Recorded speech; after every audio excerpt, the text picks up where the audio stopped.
Podcast जो है वो बेसिक स्टूडेंट्स के लिए है, ठीक है, मतलब कि जिनको लेवरेज कैलकुलेट नहीं करने आती। लेकिन मैं आपको एक बात बताऊं, मैं बहुत से ऐसे मेंटोर्स को भी जानता हूं जिनको लेवरेज कैलकुलेट करने का नहीं पता, ठीक है। तो आप कोई ऐसा इजी वे बताएं कि एक बिगिनर भी जो है वो अपने इक्विटी के हिसाब से लेवरेज को कैलकुलेट कर सके। यार इसका फार्मूला होता है, अब मैं डिवाइड माइनस प्लस करवाऊंगा, आप कंफ्यूज हो जाएंगे कि contract size multiply by lot size divided by फ्लाट हमका leverage is equal to used margin.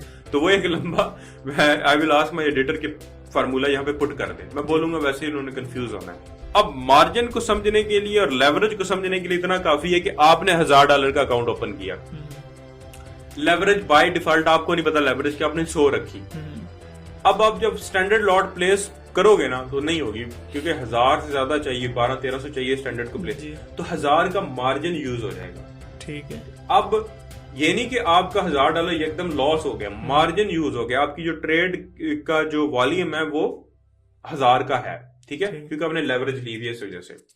अगर आप लेवरेज ना लेते, क्योंकि अब आपकी अमाउंट 100 के साथ मल्टीप्लाई हो गई है, ठीक है, क्योंकि लेवरेज ली, आपने एक बड़ा वॉल्यूम ट्रेड करेंगे। लेवरेज ना लेते तो स्टैंडर्ड लॉट को प्लेस करने के लिए लाख करना चाहिए था, लेवरेज ली तो 1000 पे स्टैंडर्ड लॉट प्लेस हो गई, तो स्टैंडर्ड लॉट 1000 का मार्जिन यूज कर रही है।